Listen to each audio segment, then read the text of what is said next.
In this tutorial, I will show you how to download and install my theme. First of all, you will need to create an account or login to Rainmeter, and after that, you will be able to download this file.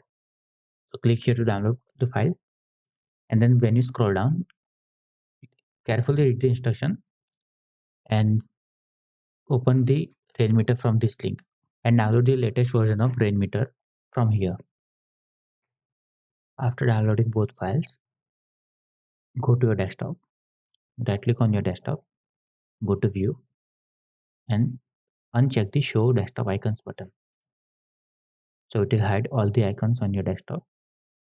Also hide the taskbar for this by going in taskbar settings and enabling this option.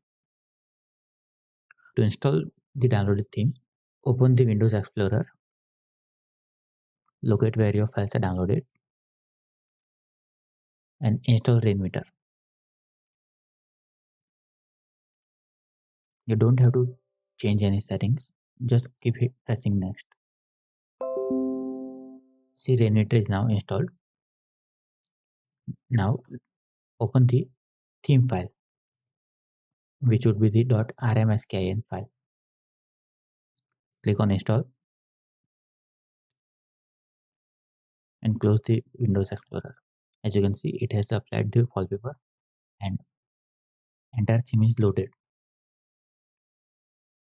Now open Rainmeter from taskbar, go in settings and click on use hardware acceleration.